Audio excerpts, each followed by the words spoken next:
Assalamualaikum warahmatullahi wabarakatuh. Alhamdulillahirabbil alamin. Allahumma shalli ala sayyidina Muhammad. Sahabat beriman yang dirahmati oleh Allah Subhanahu wa taala. Dalam salat kita dituntut sebisa mungkin untuk mendirikannya dengan khusyuk. Sebab dengan khusyuk amal ibadah kita akan diterima oleh Allah Subhanahu wa taala. Terhapus dosa-dosa kita dan segala perilaku serta ucapan kita terjaga dari kemungkaran dan kefasikan. Khusyuk menjadi bukti keikhlasan seorang hamba, karena hanya mereka yang ikhlas beribadah kepada Allah dan salat karenanya yang dapat melakukan khusyuk secara sempurna. Tanpa keikhlasan, maka seseorang hanya melakukan kekhusyukan palsu atau yang sering disebut kekhusyukan dusta. Berikut ada 6 golongan orang yang salatnya tidak khusyuk karena mereka senantiasa salat bersama syaitan. Siapa sajakah mereka? Semoga bukan termasuk kita di dalamnya. Amin. Yang pertama adalah orang yang tidak fokus pada salat. Tidak fokus saat melaksanakan salat juga menjadi salah satu pertanda bahwa setan sedang bersamanya.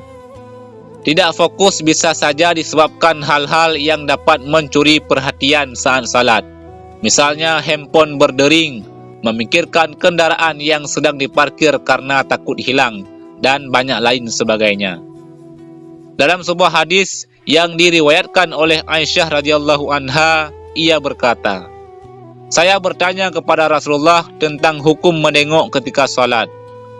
Rasulullah SAW menjawab, itu adalah curian setan atas salat seorang hamba." Hadis riwayat Bukhari. Lalu yang kedua, orang yang salatnya tergesa-gesa karena ingin mengerjakan hal lain.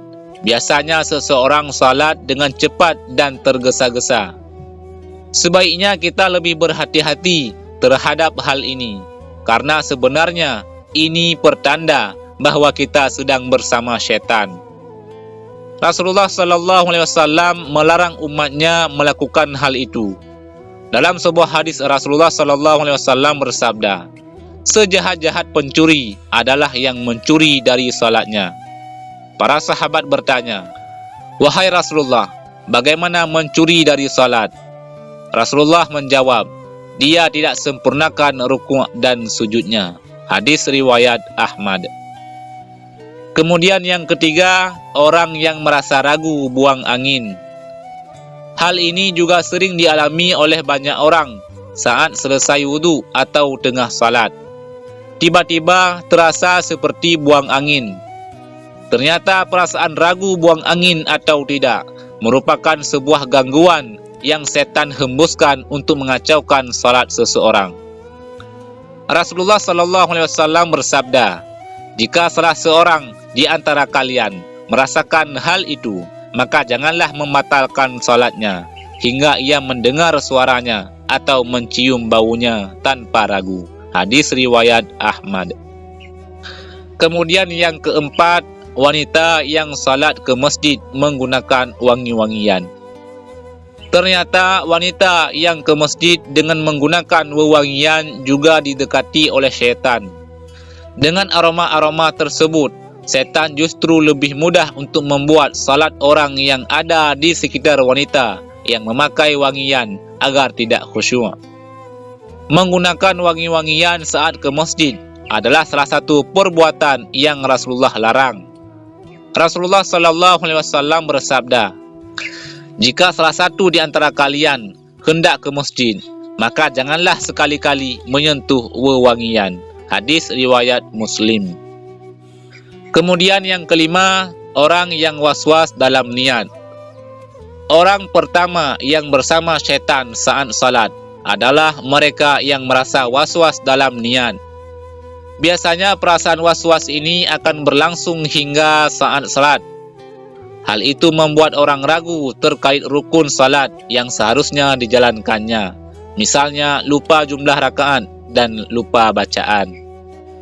Jika mengalami ini, kita patut waspada karena sebenarnya kita tengah bersama dengan syaitan yang menggoda. Syaitan menghembuskan was-was dan syubhat dalam diri manusia.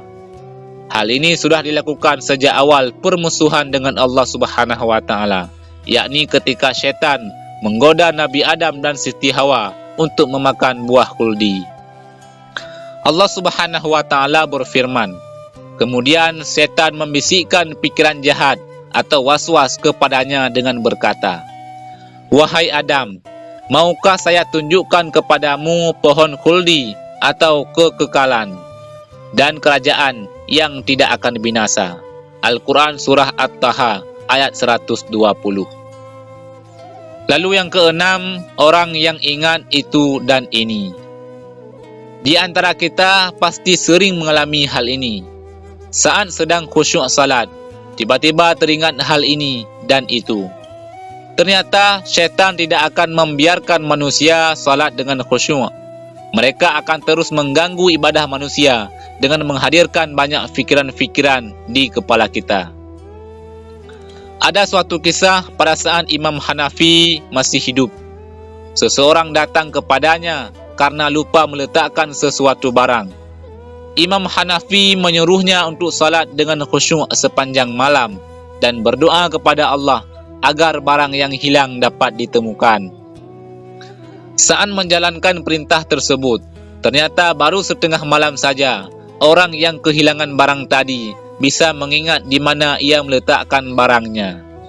Keesokan harinya, ia bertanya kepada Imam Hanafi, "Mengapa demikian?" Sang imam kemudian menjawab bahwa syaitan tidak akan senang apabila seorang hamba khusyuk dalam solatnya, sehingga syaitan akan membuatnya mengingat apa yang ia lupakan saat salat. Sahabat beriman yang dirahmati oleh Allah, setelah kita tahu, sudah saatnya kita perbaiki dalam melakukan solat, karena di akhirat amalan yang paling dulu dihisab tentang solat kita. Jika solat kita baik, insya Allah yang lainnya akan baik. Dan itulah 6 golongan orang yang salat bersama syaitan. Salatnya menjadi tidak khusyuk. Wallahu a'lam bissawab. Demikian yang bisa kami bagikan. Mudah-mudahan ada manfaatnya. Amin ya rabbal alamin. Wassalamualaikum warahmatullahi wabarakatuh.